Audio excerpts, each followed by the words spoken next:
Thank you very much for inviting me here to Medientage. My name's Gill, Hind, and I'm an analyst at Enders Analysis. I must say that I'm very honoured to be here, but I do have to apologise that my German is virtually non-existent. So if you need any translations, I believe there's some headsets outside. So if you'd like to pick up a headset if you need so, please do. I'm here today to talk about programmatic TV in Europe, which we discovered very early means different things to different people. Europe plays a significant role for the future of television advertising, containing 7 out of the top 20 advertising markets in the world. However, as we all know, Europeans are not exactly homogenous. When it comes to TV, there are differing market structures and different media consumption trends, which have already led to diverse development paths for programmatic TV.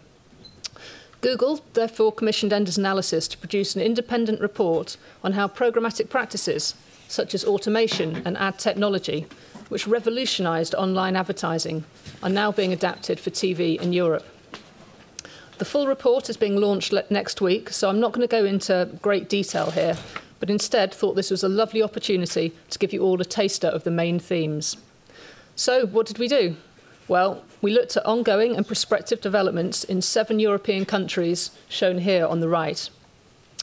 We first undertook some desk research, looking at TV viewing and advertising trend data, the growth of online video markets, and programmatic advances in television advertising in each country. We then undertook interviews, 42 in total, with senior industry experts across the 7 countries, making sure that we had representative views from all those potentially involved in the advertising process. So we didn't just speak with broadcasters and sales houses, but also the advertisers to better understand their changing marketing objectives. We also spoke to those in the middle, the advertising agencies and their trading desks. The specialist ad technology companies that deal with premium inventory provided very helpful insights, as did the platform operators.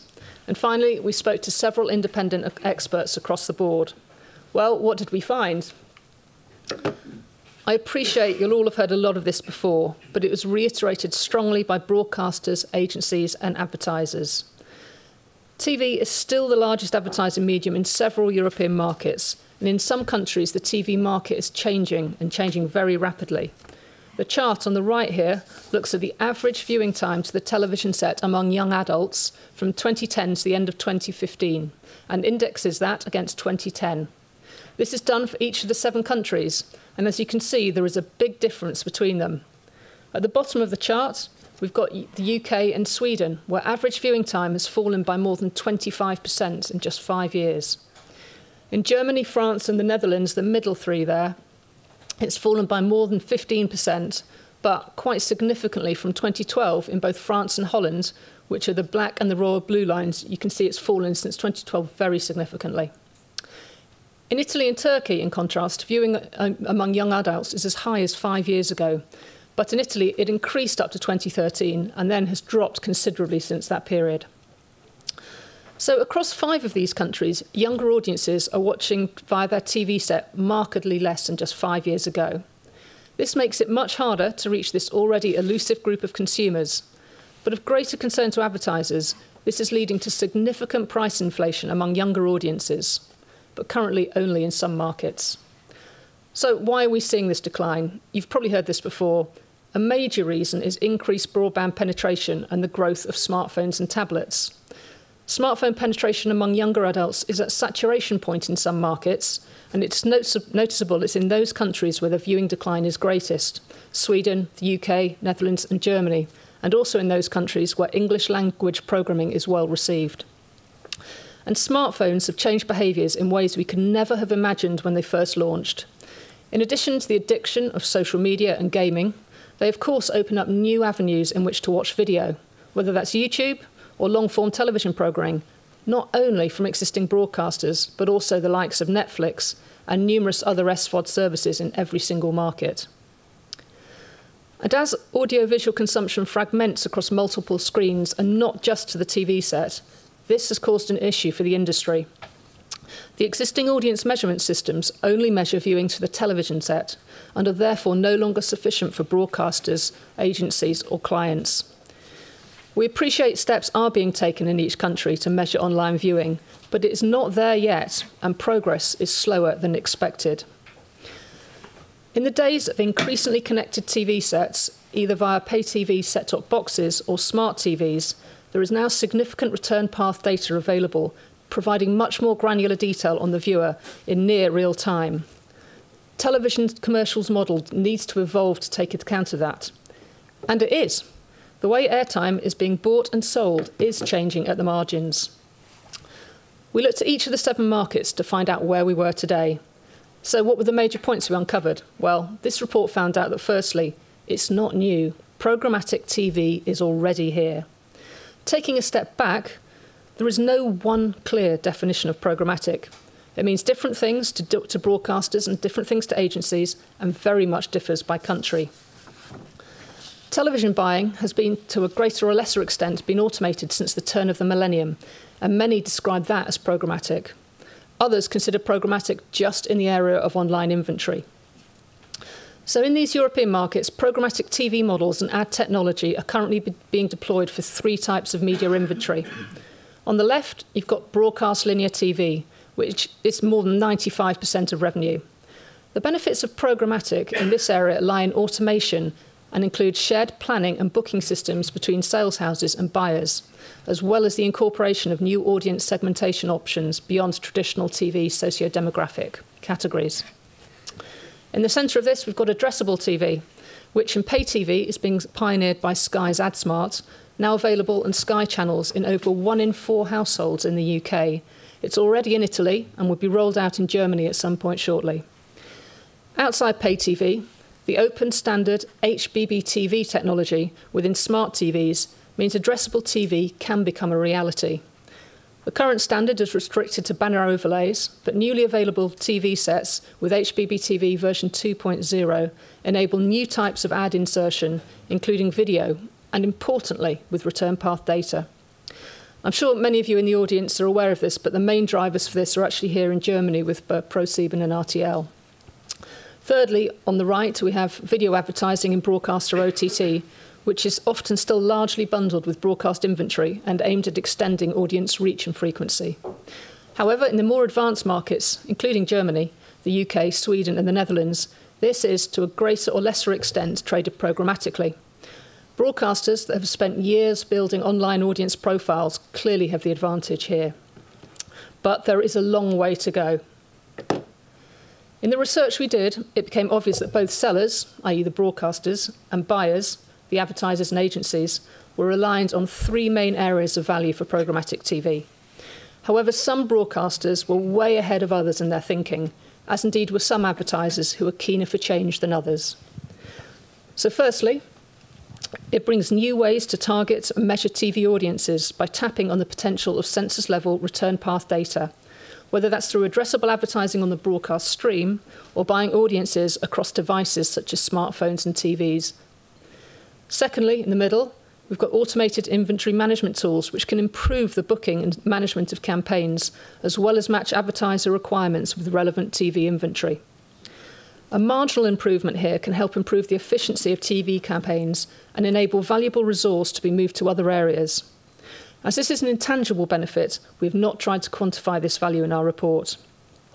It should be noted on this area that the potential for improving existing systems varies significantly by country, with the UK being arguably the most sophisticated at this point in time, and Italy and Turkey being at the other end. Thirdly, new opportunities are opened up with census data for automated transaction models and yield optimization, the one area that everyone traditionally thinks of as programmatic. Importantly, all parties we talk to stress that programmatic models must be fully compatible with current regulations and current trading practices within television. Now, the individual programmatic capabilities described here work together to become greater than the sum of the parts, and we estimate that by 2018, this could drive an additional 220 to 300 million euros each year within these 7 markets. Now, our forecast is being intentionally conservative, and it is still a small proportion of TV spend. So programmatic can help to increase TV's value to advertisers. It was clear from everyone that we spoke to that they all love linear television, but that many were looking for that little bit extra that programmatic can bring to the mix. Linear broadcast TV is incredibly powerful at building brands. Although the first truly successful online advertising was driven by direct response, online video, with its increasingly diverse formats, is at the heart of blurring distinctions between direct response and brand advertising. Going forwards, thanks to new types of return path data and audience profiling, TV's contribution to both brand building and short-term sales can be better understood and realised for brands. This does not mean that TV will be transformed to a direct response medium, though. Using the funnel metaphor here, as shown on the slide, which we can analyse the interactions of a brand with consumers from the initial brand awareness at the top to the final stages of sales, we can see that a brand campaign using premium TV inventory, which goes towards the awareness, can be supplemented with addressable ads and online video inventory, reaching consumers with different messages over time and at different stages of their consumer journey. To achieve this, data aggregation from several platforms is necessary. Broadcasters can match their first-party TV and audience online data with advertisers' own data sets for much deeper targeting in a way that is just simply not possible now. Now, broadcasters are in a unique position of being able to bridge the worlds of TV and digital advertising, finding ways for online video to complement mass audience broadcast advertising. It's easier for those with first-party TV audience data, that's the broadcasters, to match it with the online equivalent than it is the other way around. And this is being recognised by advertisers. This quote here encapsulates what some of the larger advertisers are saying. Even the largest global companies in the industry are focused on building a direct relationship with the consumer, making the most of online channels. Rather than limited to building brands with uniform messaging across a large audience, the companies are trying to move their understanding of consumers and messaging to them closer to the individual level. Just consider Unilever's acquisition of Dollar Shave Club earlier this year, and P&G's introduction of a direct-to-consumer subscription service for detergents. Not something you'd have thought of, say, even 3 or 4 years ago. Now, I've taken you through some of the big themes and would now like to share some interesting detail. The rapid rise of addressable ad products on online-first video platforms has made addressability a much more tangible concept for the TV industry. Importantly, addressability so that you can target, deliver and measure TV ads to individual households or small groups of households will happen more and more on broadcast television, either live or catch-up, but over time increasingly live. The ever-expanding number of connected sets, whether through pay TV or free-to-air smart TVs, allow for dynamic ad insertion in the broadcast stream itself. Now, addressability could transform the television advertising market by dramatically increasing the spot inventory available around a programme. If the sales model shifts to addressable, the broadcaster can sell a different ad to a more closely targeted set of viewers without undermining the value of the main audience. This can also mean an advertiser showing different creative to different audience segments, while the core brand message is still shown to a very broad audience, making television advertising work harder for the client. By enabling niche and regional targeting, as well as requiring lower minimum campaign budgets, addressable TV models are already making TV relevant to new advertisers. Across these 7 markets, we estimate there is potential to attract 100 to 150 million euros annual spend from advertisers new to TV by 2018, shifting budgets from local press, direct mail, radio, and possibly even some forms of online. Based on our interviews and research of small and medium-sized advertisers, investment in programmatic platforms will be key to achieving this. Now, not of course forgetting the online inventory. Broadcaster OTT content, such as VOD, linear online streams or short-form video, represent a still small but fast-growing proportion of broadcaster ad sales. The massive growth in the online video market has led to broadcasters losing market share in in-stream video-based ads. We estimate that over 90% of video ad revenue growth from 2015 to 2020 will be from programmatically transacted video in these 7 markets. Agencies and advertisers all told us that broadcast online video inventory is at the premium end of the fast-growing online video market. It is also typically better integrated with panel-based measurement solutions than other types of online video, which makes coordinated buys of linear TV and online video easier. As online becomes a greater proportion of total inventory, And just to note here, in Sweden, online video is predicted to represent as much as 20% of commercial broadcaster revenue this year. So as it grows, the requirement for sophisticated yield management and broadcasters' first-party audience data increases.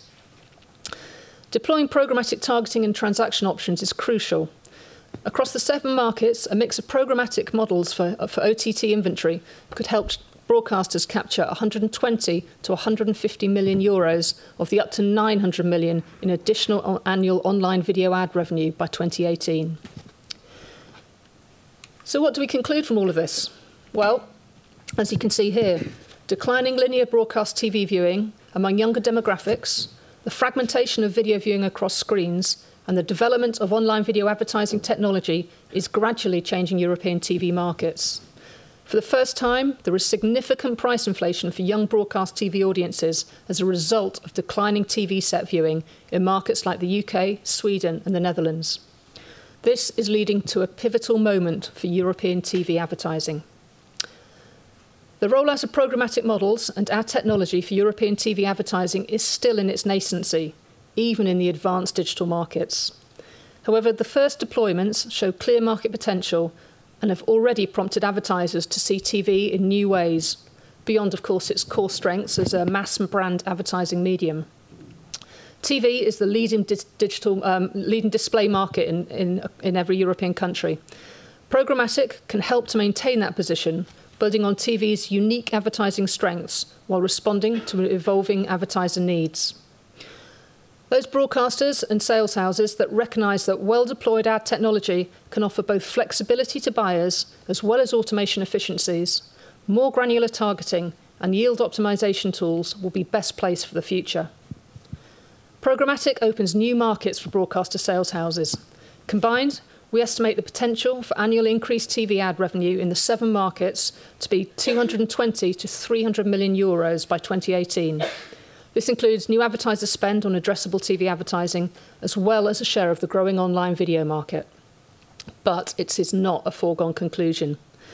Broadcasters, agencies, and TV measurement bodies will need to work together to develop multiple currencies, demonstrating the value of TV advertising for different campaign goals and in diverse content environments. And finally, we cannot, at the end of this, forget the most important person, that is the consumer. All parties we spoke to showed a strong commitment to ensure compliance of any new system with European regulations on TV advertising and the use of consumer data. This is vital to maintain TV's reputation as a consumer-friendly advertising medium in a way that you could argue online has sometimes failed. Now, there is a lot more in our report, and I'll leave you with one final thought from a broadcaster, admittedly in the UK, where I'm from, but also with a presence in Germany. So if you read that, there we have the broadcaster's vision of the future, a mixed ecology of linear broadcast advertising tied up with addressable online video and lots of programmatic and ad technology involved in there. Okay, thank you very much. I'm now going to... Please take a seat. Thank you very much, Gill. Gill is the COO of Anders Analysis based in London. Yeah. My name is Alwin Mahler. I'm the managing director responsible for partnerships and monetization with big industries and partners, and also in Germany, Austria, and Switzerland, where broadcasters also are a part of those partners we love to work together with. Yesterday evening, as you might still hear from my voice, it was not only a loud evening, but also a very interesting discussion at the Nacht der Medien. And one representative from Pro7 came along and said to me, I invited him to the panel. Probably he didn't make it today, couldn't see his face. I don't reveal the name. But he actually said, you know what? Just today somebody came to me and said, I will only buy in the future programmatically from you.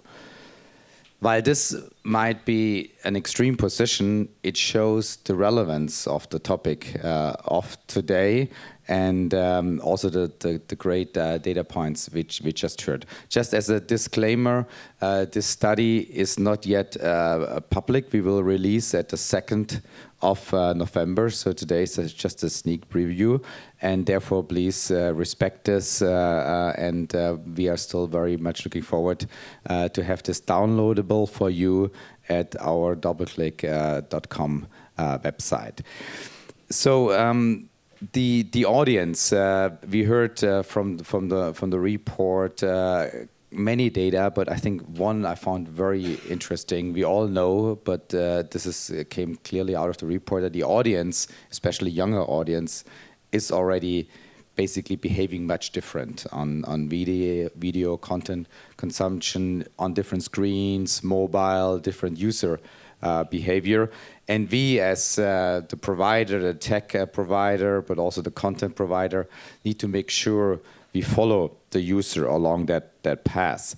And the question for us, and I want to use a few minutes we have left to discuss how programmatic possibly can support in that journey.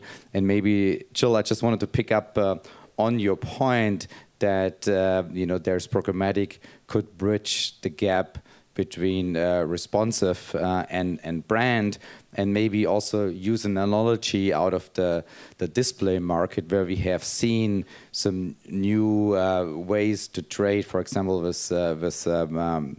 programmatic guarantee or private auction, things which we know from face-to-face trading now being translated into programmatic. What is your view and what are your experiences out of the interviews you conducted with the broadcasters? How can programmatic support to reaching audience and supporting broadcasters the way forward? Okay, is this on? Yes. Yep. You sort of raised a couple of points there. The first one, I suppose, going back is that you mentioned that that people are moving away from the TV set, so you've got fragmentation across screens. In terms of programmatic and how that can help on there, is clearly quite, firstly, if you're watching on a tablet or a smartphone, there is the possibility of device-based data. So you can then, using programmatically, you can actually target much more specifically, and broadcast can link up the targeting of the broadcast linear with the online inventory as well. So that's on one area. And of course, another area which is slightly different but is related to that is in terms of optimizing the inventory across both the broadcast linear and on the online inventory in the smartphones and tablets. I would also like to drill a little bit further on your experience on the path you observed broadcasters are taking towards programmatic TV. On one end, there might be homegrown solutions. On the other end, there are tech providers like ourselves who can support. What were your observations along those lines? I think it varies very much by country, but also by individual broadcaster as well. So what we're actually seeing is a bit of a mixed ecology. So even something like Sky, who've spent about $100 million, I think, over the past 7 years investing in Sky AdSmart, also work with Videology, for example, on developing their paths. In Germany, both RTL and ProSieben have invested and bought shares or fully bought digital companies.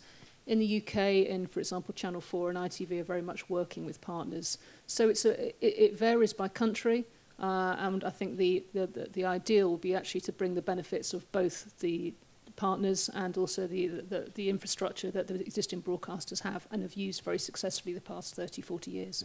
So you would see in the way forward a complementarity in a partnering between tech providers like ourselves and the broadcasters, and best exploring that opportunity. And if so, what are key factors of success of such a partnership according to the observations you made in your study? One of the things we asked very much the broadcasters is what do they look for when they're actually looking for partners, and it did vary, but the one thing that came across very strongly is that they need to understand our market, and the fact that the broadcast TV market, or the TV market, is very, very different to the online market. And that's due to, whether it's due to regulations and how the markets have been set up in terms of how much airtime there might be available, or the categories of advertising, or the restrictions around particular content programs, for example. Alcohol in the UK can't be next to kids programs, for example. So what they're looking for is most often a common mindset, but very much so is working out how the tech suppliers can work with the existing systems to evolve them. So we will clearly read your study very closely. Coming back to your study, you mentioned that you are doing this in 7 countries in Europe. Yeah. What is, people talk a lot about the difference between US and Europe. So why doing this in Europe? And maybe also have you come across any particularities between the countries in Europe? Okay. I think the why do it in Europe? I think one of the reasons is obviously, I think, differences between the online market in Europe and the US are they're not that significant differences. The way the TV market is structured in Europe is incredibly different to the US. Europe has got a very strong public service broadcasting ethos. Most of the first broadcasters were in fact public service across the whole of Europe, and they still tend to be market leaders in their field. Depending on the country, they can have a greater or lesser amount of advertising. For example, in the UK, the BBC doesn't have any. In Germany, there's restrictions on it. So, and part of that actually meant that now that currently, apart from in Turkey, 70% of revenue tends to be generated from two sales houses, and in some countries it's sort of 95% of revenue. So there's a lot more market power, should we say, for the sales houses. And not only that, but Europe, all the markets are incredibly different. There is not sort of any homogeneity between them at all. The way that airtime is traded is very different in each market, the major players, how far down the sort of the digital curve they are, and the ability or the desire to actually evolve and innovate. So each market is different, and everyone needs to be cognizant of that.